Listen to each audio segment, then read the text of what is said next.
katusabe Katonda omwagalwa ayinza byonna gulumizibwa nnyo bwe kitiibwa kubanga kikugwanidde saasira osonyiwe obutabi butuukivu bwafaayo Mukama weebale nnyo kubanga otukuŋŋaanyizaako wano awamu era tugenda okuyiga ekigambo kyo ngenda okwogera Mukama naye nkusaba Mukama gwe oba oyogera kwegedde Mukama ayinza oba binateeseteese byonna Mukama omulabe aleme okubitaataaganya ate Mukama oyongere okwogera nange ng'era njogera n'abantu Mukama kyoyagala kye kiba kirabika mbule naye gwe Mukama olabike beera wamu naffe ffenna okuyita mu Yesu Kristo Mukama waffe amiina amiina akawungeezi ka leero tugenda kuyiga oba tugenda kwogera ku ssanyu essanyu mu Yesu Kristo essanyu mu Kristo buli wantu w'otunula abantu banoonywa okusanyuka abantu basuubira okusanyuka nga bawasizza embaga abamu bayinza okusuubira nti bajja kusanyuka nnyo nga bakoze ssente nnyingi abalala bayinza okwagala okugenda mu biduula oba okwagala okunyumirwa ng'abakristaayo nga tebagenze mu biduula naye nga bagenze mu concerts ez'ekikristaayo abalala baagala okubeera mu relationships ez'enjawulo enkolagana ez'enjawulo n'abantu abalala nga balina emikwano egiwera nga balina ebintu ebingi naye nga Sulemaani atulaga nti bino byonna yabigezaako byonna naye tebireetawo ssanyu lya nkomeredde bireetawo essanyu ery'akaseera ensi eno gye tulimu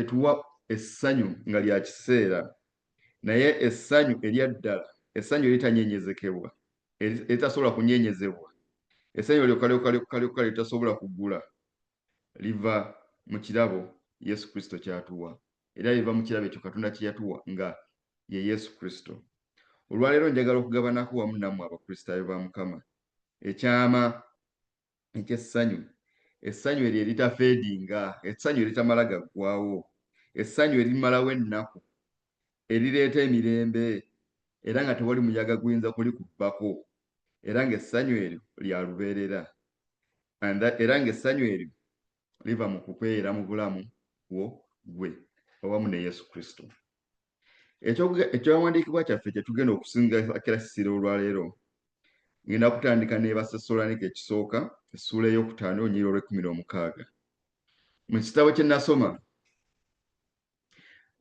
mu Bayibuli gye nasoma ey'Oluzungu yakozesa ebigambo biringa 3 era olunyiriri olwo we lukoma nga lugamba be joyful always kale musanyukenga bulijjo oyinza okwebuuza tunaasanyuka tutya tuyinza tubeera tutya abasanyufu bulijjo mu nnaku eno gye tulimu ekooyesa kituufu tubeera mu bintu ebituleetera ennaku oluusi oyinza okubeera awo ng'osasudde ng'okugamba ng'omwezi gutandika ng'osasula ne guggwako ng'olina b'osasula nga tolina na sente weefiisizaawo nga gwe n'ogamba nti olina ajja n'akusomera ekyawandiikibwa Abathessalonike 5:16 nti Pawulo atugamba musanyukenga bulijjo be joyful always. How can we be joyful in such situations? Tuyinza kusanyuka tutya ddala mu mbeera ng'ezo olina okutunula mu n'ogamba nti kookuba kiyinza okuba nga tekijja kusoboka naye ate nsobola okuddayo emabega n'olinako ekiseera ky'ojjukira nga wasanyuka nga wawulira emirembe nga gikujjudde ojjukira olunaku lwafuna drivers license yo oba ojjukira olunaku lwe wali ku embassy ne bakuwa visa egenda mu America ojjukira olunaku lwe wabatizibwa essanyu lye wawulira amaanyi ago ag'enjawulo ojjukira olunaku lwe wafuumirirwako oba lwe wakolerako embaga lwe wawasizaako ojjukira essanyu lye walina waliwo ono mukwano gwange omu batera omunyumyako nti yasanyuka nnyo ku mbaga ye era n'agamba abantu bannange abantu mubawe sooda mubongere ng'essanyu lirabika nga lirabikira ddala kungulu nga aliragira ddala nga livira ddala munda ojjukira olunaku lwafuna omulimu gwe ogwasooka ne paycheck ye yasooka olunaku olwo lwakuleetera essanyu era wawulira emirembe nga gikweyongeddemu ggwe naye ate byonna tumaze okulaba kabaka Sulemaani we yabitunulira byonna ebyo naga kituufu biseeta essanyu bisanyusa tutambudde oyinza okuba nga otambudde amawanga there is no country on the map that you've not reached. Teri nsi eri ku map gy'otannaba kutuukamu naye labika n'owulira nga osanyuseemu nate n'owulira kati ng'ennaku olulala ekomyewo. Olwo tugenda kwongera okuyiga ku ki wa ddala wetuyinza okufuna essanyu eryo ery'enkomeredde. Naye nga tunaba kugenda kunoonya ku ssanyu ery'enkomeredde, waliwo ebirungi bye tusobola okufuna mu ssanyu newankubadde nga tukyali ku nsi kuno. Bannasayansi baatuula ne banoonyereza ne bagamba ne batunaba abantu abalina attitude eri positive, abalina okukkiriza nti ebintu kisoboka era nga babeera basanyufu, nti abantu abo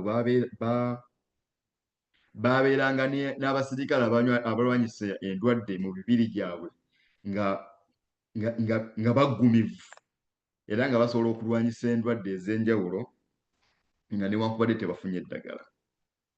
Ne bongera ne bazuula nti abantu bano abateera okubeera abasanyufu ennyo batera okuwangaala okusinga abantu abennyika oba ababeera mu nnaku abeemanyiiza ennaku ennyingi. Abantu bano ababeera abasanyufu era oluusi tebatera kulwalalwala, batera okubeera mu bulamu nga endwadde tezitera kubayiikiriza nnyo. Naye newankubadde kyonna weekiri ekyo nga tusobola okugezaako okubeera abasanyufu ne tubeera n'obulamu obulungi ne tubeera n'emirembe gye tusuubira nti tulina ku nsi kuno, waliwo essanyu lye tusobola okufuna ng'era essanyu eryo tusobola okulifuna nga liva mu Yesu Kristo. Essanyu mu Yesu Kristo tuyinza kulifuna tutya? Waliwo ekisooka wano kye nafunye, tusobola okufuna essanyu eryo eriva mu Yesu Kristo nga twongedde okunyweza enkolagana yaffe awamu ne Yesu okuyita mu kusaba. Abaagalwa tuwaayo akadde ne tubeera mu kusaba okw'amaanyi oba okusaba kugamba ne tuwulira nga tuli mu kwogera ne Katonda waffe. Tusobola okufuna emirembe, tusobola okufuna essanyu singa tuwaayo akadde ne tubeera mu kusaba nga tetuli mu kusaba nti kutuusa kucekinga ku lisiti yaffe ey'olunaku nti nina okukeera bwe mmala okusaba ngende naabe, mmala okunaaba emmotoka eyake ngende ku mulimu. Era newootuuka mu kuvuga nvudde waka nga sisabye n'osabaasabayo awo ng'ogenda. Tetuganye Katonda tufu ajja kutuwulira newankubadde tusaba mu mbeera ng'ezo, naye tuwaayo akadde ne tufuna okusaba ne tufuna okusisinkana Katonda waffe okuyita mu kusaba, ne twogerako naye, ne tuyiwa emitima gyaffe gyonna ne tugimukwasa mu nnaku eno gye tumaze okwogerako ekooyesa erimu okusasula bills ezitaggwa, erimu ebintu eby'enjawulo bye tukola ne tukola ebintu byaffe bamu n'obikola ne babibba n'okola ne bigaana. Naye ofisaawo akadde neyogerako ne Katonda wo, ne twogerako ne Mukama Katonda waffe ne tumubuulira ebiddala ebituva ku mutima, ekituli ku mutima, ne twogera ku nnaku yaffe eri ku mutima, ne tutennyika ne tutabaabira mu nnaku, kubanga ebiseera ebisinga tusobola okwennyika ne tulowooza nti tuliko ku bwaffe, naye ati Katonda waffe ali wamu naffe singa tuba twewaddeyo mu kwogerako awamu naye.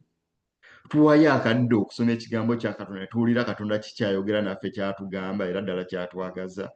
Kubanga emirundi egisinga obungi tuyinza okubeera nga tufuba okukola era nga tufuba okunoonya essanyu, nga tufuba okunoonya emirembe mu nsi muno, naye nga tuginoonya mu ngeri enkyamu. Bayibuli etugamba nti ekigambo kyo oba tukuze mu mazima, ekigambo kyo ge mazima.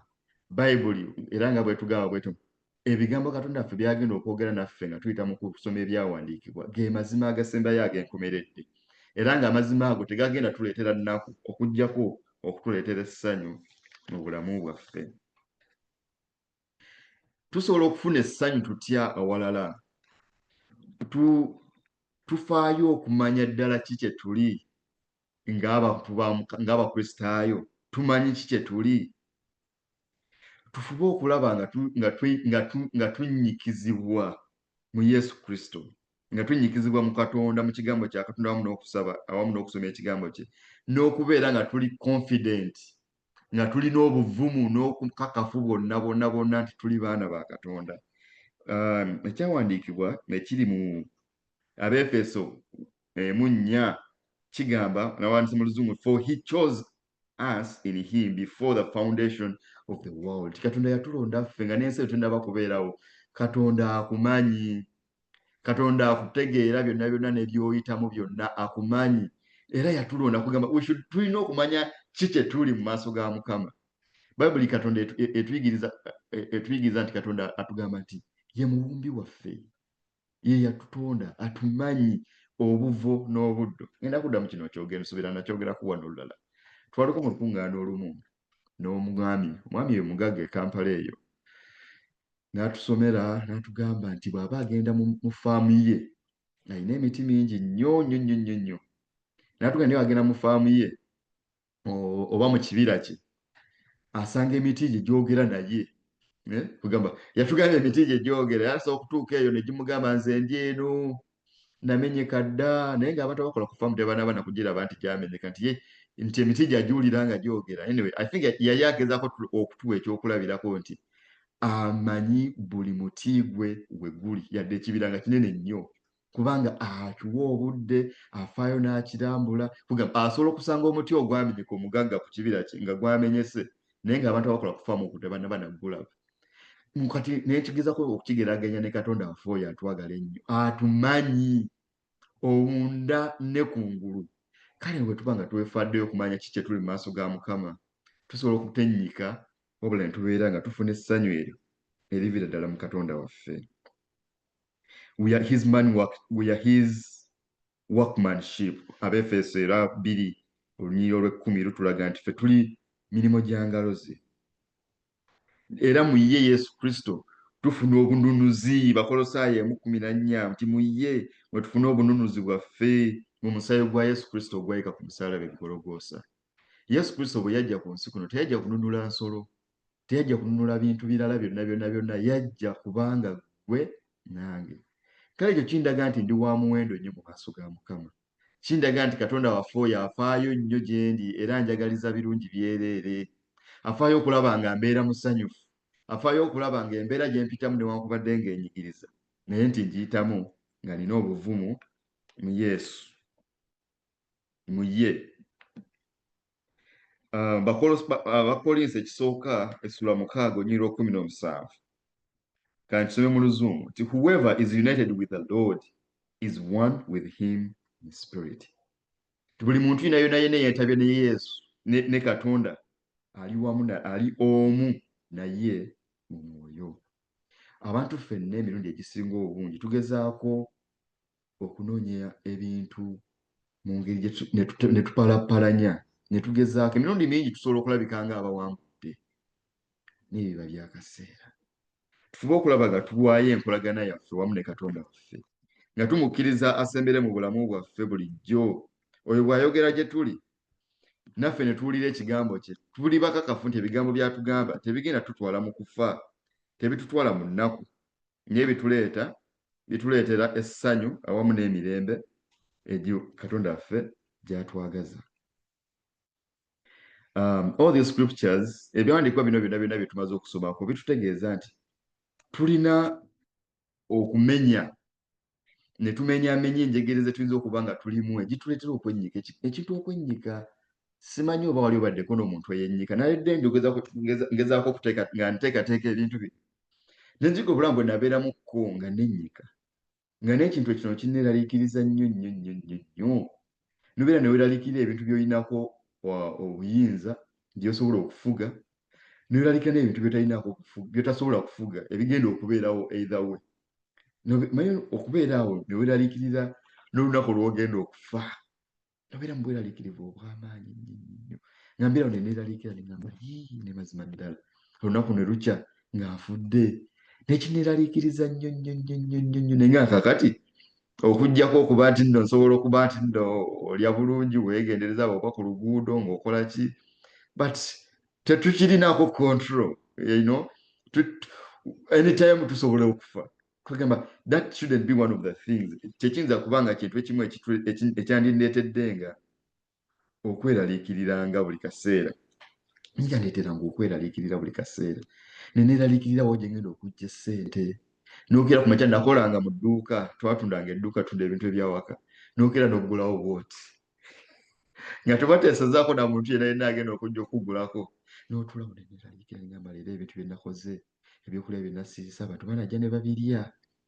Nekineeraliikiriza naye lumu mba ntudde ku dduuka awo nga ndaze ennaku, omuntu yandaba ennaku n'agiraba ndowooza omuntu ono yali yakoowa n'abantu abatunula ennaku ndowooza nja okubeera mukakafu nti this was my turning point okuva mu kunnyika omulenzi naga nti yeggwe olowooza biki olowoolereza biki ebyo yali ayitawo nga ndi ku dduuka teyali na kasitoma naye nga ntuddeawo nga ndaba nambuuza gwe olowoolereza biki ebyo ebitajja nempulira nga n'okunyiganyiza naye nga kakati ono luya ndi wano obudde butandise okuwungeera abantu tebannaba kungulako byakulya bino kuggwawo ate gwe oli mukumbuuza olowoolereza biki ebyo ebitajja naye bwe natuulamu niko okuba nenkirowoozako ne ngamba siba nga ndi mu kulowoolereza ebintu ebitajja nentunulamu nendowoozamu naye kati kino ekintu kinako buyinza ki abantu ngendagenda nga amakuŋŋaanya eyo because I've done my part nze nsiisa ebyokulya byange they were well displayed abantu mbitadde bwe basobola birabira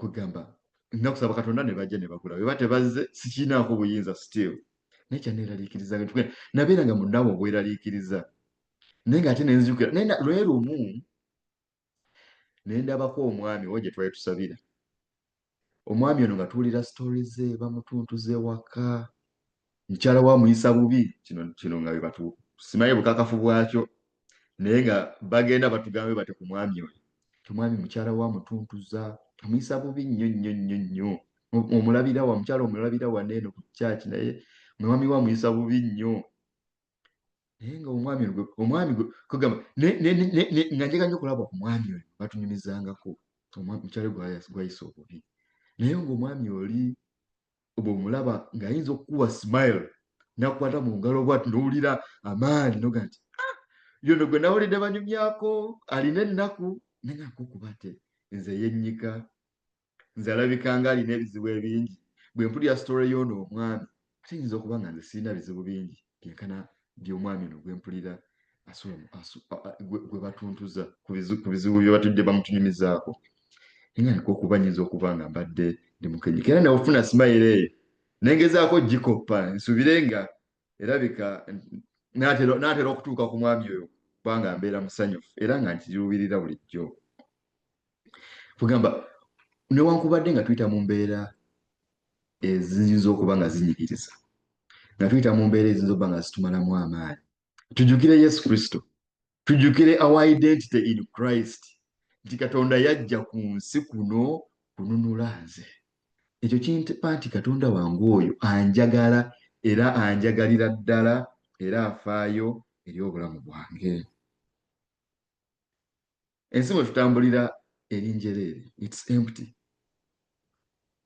era enoonya ssanyu naye omubuulizi essuula 2 kansome omubuulizi essuula 2:10 mubuulizi essuula 10 olunyiri olwokubiri bw'onsookayo ansooseyo yayinza okusoma bwobanga wooli n'onsookayo mubuulizi 2:10 bw'oba onsoose ng'osoma bwe mba nkusoose nja kusoma mubuulizi 2:10 wagamba we bati yes kina buli kintu amaaso gange kye geegombanga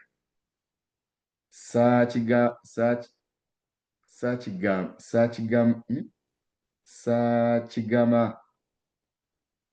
saaziiza mutima gwange obutalaba ssanyu lyonna kubanga omutima gwange gwasanyuka olw'emirimu gyange gyonna era guno gwe gwali omugabo gwange ogwava mu mirimu gyange gyonna awo ne ndyoka ntunuulira emirimu gyonna emikono gyange gye gyali gikoze n'okutegana kwe nategana n'okukola era laba byonna butaliimu nakugoberera mpewo so nga tewali kintu kigasa wansi w'enjuba oyo kabaka Sulemaani yayogera gye tuli ayogerwako nga omusajja eyali asinga obugagga yali asinga amagezi byonna byonna amaliriza yazimba zimansions azimbye ebibuga akoze ebintu eby'amaanyi mu nsi byonna byonna naye ng'amaliriza agamba nti byonna temuli yamaliriza agamba nti byonna temuli butaliimu bino ebintu by'ensi byetunoonyezaako essanyu era ebituwa ku ssanyu kiringa kunywa mazzi galimu munnyo oganywa n'owulira nga gatambula naye nga gakwongera kuwa nnyonta gongera kuwa nnyonta nakwagala kunywa ate ng'oluvannyuma lwa byonna ogenda kufunamu bulwadde, togenda kufunamu ssanyu. Katonda Yesu Kristo, Christ is the true source of happiness. Yesu Kristo y'ensibuko y'essanyu lyokka. Agamba mu Yokaana 15:11 that my joy may be in you and that your joy may be full. Essanyu lyange libeere mu mmwe era essanyu eryo lijjulenga. Essanyu eriva mu Yesu Kristo teriva mu mbeera eriwo oba waliwo ekireesa essanyu oba waliwo ki, naye essanyu eriva mu Yesu Kristo libeerawo bubeesi. Terijja lwa kubanga nafunye omulimu, terijja lwa kubanga nafunye omukyala, terijja lwa kubanga waliwo ekyenjawulo naye essanyu Katonda lyatwagaliza kugamba liri very unconditional, terina conditions, tezina strings attached, lirina kubeerawo flowings. Era Katonda waffe oyo n'alyoka atuwa purpose mu bulamu buno mwe tutambulira.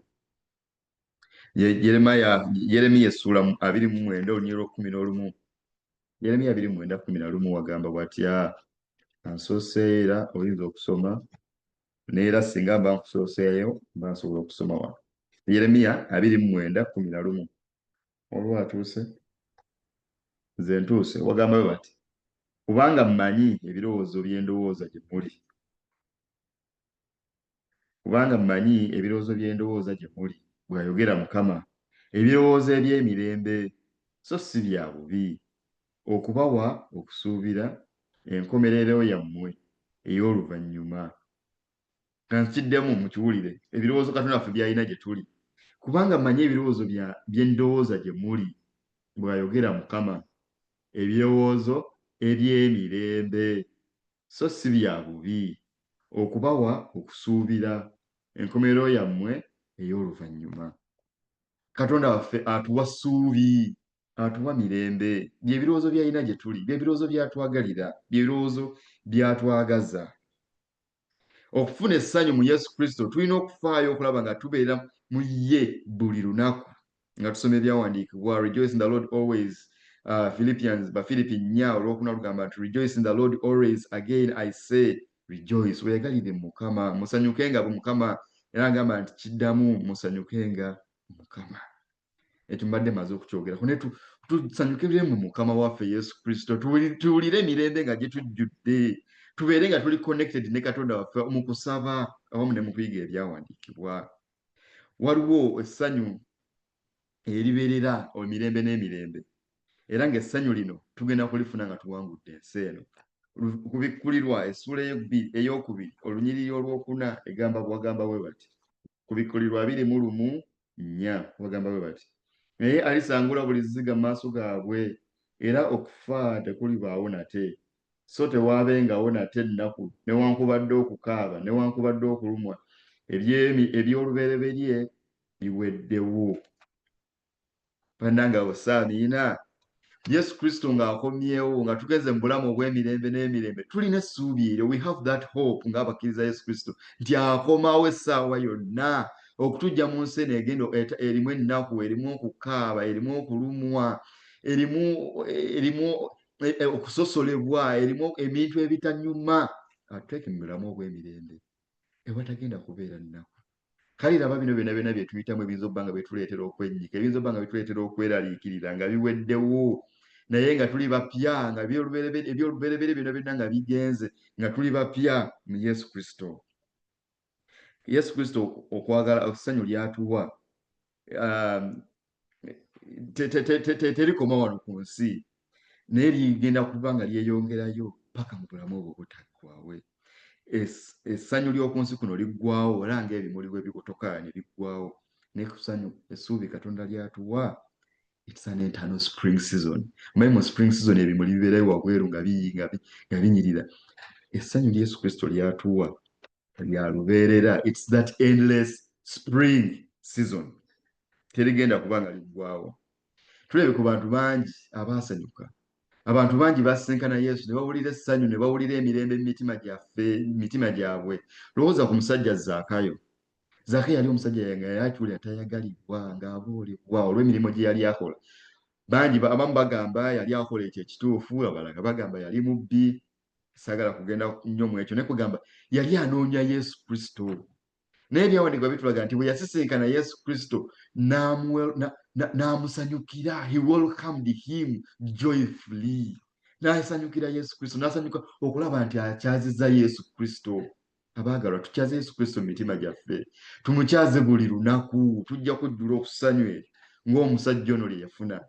Lowooza ku mukyala eyasangibwa ku luzzi, eyali omalaaya, eyali ng'awulira aboolebwa, ng'era bannyonnyola ne bagamba nti omukyala ono ekyamutwala ku luzzi essaawa ezo 6 kwali kulabika nti abeera ku luzzi mu ttuntu omwo nga tewali muntu aliyo asobole okuba ng'avaayo mangu. Kimu ku bigambibwa lwaki yagenda mu ttuntu. Naye bwe yasisinkana Yesu n'amubuulira byonna ebimuliko, n'adduka misana. Omuntu yali yeekweka abantu, n'adduka misana n'agenda mu kibuga n'ategeeza abantu, bannange mujje mulabe ono tabanga ye Yesu gwe tulinda. Kugamba essanyu Katonda lyatuweere, kugamba lituwa emirembe ne tubanga nti omuntu abadde atya okugenda ne mu bantu. Oyinza okuba nga mbadde ntya n'okugabanako n'abantu bannange ebigambo bya Mukama Katonda waffe, obubaka Yesu Kristo bw'atuwa, ng'ate n'okubyogerako. Naye bwe mmala okusisinkana Yesu Kristo n'antuula mu nze n'ampa emirembe gye, kindeetera okugabana ku Yesu Kristo n'abantu abalala nga sinamu yadde okwesikamu nga mpulira emirembe mu mutima. Kubanga Sitaani kyatuuka kyekino nti buli kaseera ayagala okulaga nti oli mubi, oli mubi. Kino kyewakoze, jjukira na kiri kye wakoze, labayo ne kino, laba kino. Bwe tuba okugeza okugabana ku Yesu Kristo n'abalala, kati gw'ogenda kwogera ki? Laba bw'oyimiridde. Mu butuufu tosobola kuba nga tuyimiridde bulungi ekiseera kyonna, naye bwe tukkiriza Yesu n'atuula mu ffe, n'atuwa egyo emirembe gye, n'atuwa essanyu ly'atuwa, tumanya nga tuwandiikibwa mu Baruumi 8:1 nti kale tebaliiko musango abo abali mu Kristo Yesu. Ne tufuluma, ne tugenda n'amaanyi, ne tugenda n'essanyu, ne tugabana ekigambo n'abantu abannaffe. Yesu Kristo asembere emitima gyaffe, tumuganye ayogere gye tuli. Mikwano gyange, okwagala okwannamaddala tetusobola kwefunira ku bwaffe. Tetusobola kufuna ebyo gye tutambulira. Tetusobola kufunamu ebyo ebintu bye tutuuseeko mu bulamu buno obw'ensi.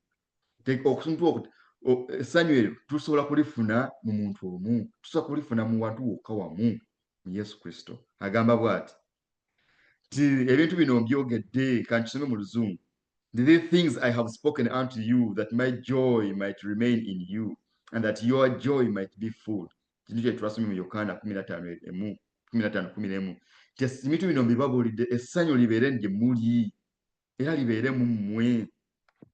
Bwe banga omutima gwo gubadde teguwummula, nga weeraliikirira kino weeraliikirira kiri, bw'obanga obadde onoonya emirembe, leero nkuyita muganda wange, era waliwo okuyita kuggule. Yesu Kristo wakuyita, si kukyalira bukyalizi, naye kubeera mu ggwe.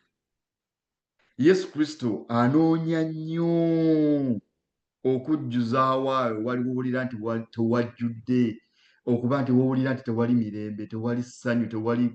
Anoonya nnyo okuba nti awo waatudde. Anoonya okulaba nti yennaku ekujjudde agiteekamu oluyimba, agiteekamu essanyu.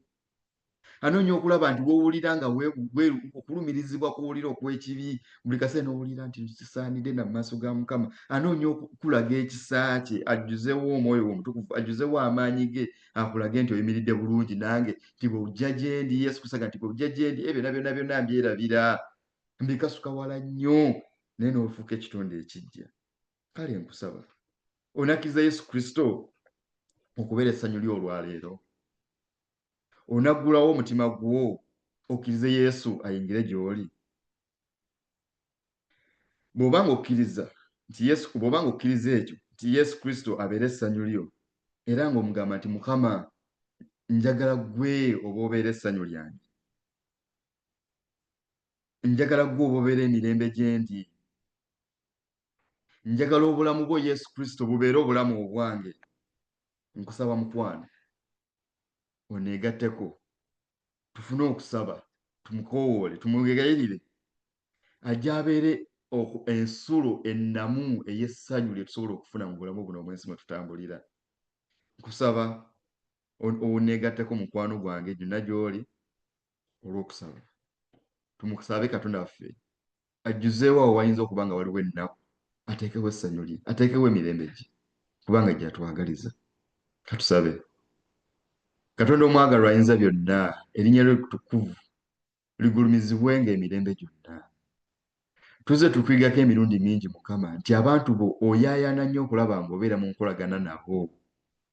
Abayisirayiri bwe bali nga batambula nga bayita mu ddungu nga bagenda baatambulanga nawe baakulabanga. Naye ate nga Mukama si be baafangayo nnyo okulaba, naye nga tukulaba nga Mukama gwe kennyini otandika enkolagana eyo wamu nabo. Wabeeranga empagi ey'omuliro, n'obeeranga ekire Mukama ne bakulabanga buli kanaku. They experienced your presence. Katonda omwagalwa tukusaba ojje oyingire mu bulamu bwaffe, otuule mu ffe. Tulina Mukama ebitweraliikiriza bingi mu bulamu buno bwe tutambulira. Tulina amabanja Mukama ng'oluusi tugatunuulira ne twatandika n'okuvaako ne tutandika okugalowooza ennyo okusinga bwe twandirowoozezza ku ggwa Yesu. Tulina abantu be tulowooza nti tebatwagala ne tubalowoozaako nnyo okusinga ate okulowooza ku ggwe Yesu ayinza okumenyamenya emitima gyaffe n'okumenyamenya emitima gyabwe ne tubeera n'enkolagana ennungi. Otuyambe Mukama otukyalire. Tuwe emirembe egiva gy'oli ayi Mukama, tuwe essanyu kubanga ggwe oligaba. Mukama tulina bingi bye twagala okusaba naye Mukama akawungeezi ka leero tukusaba mirembe, tukusaba ssanyu.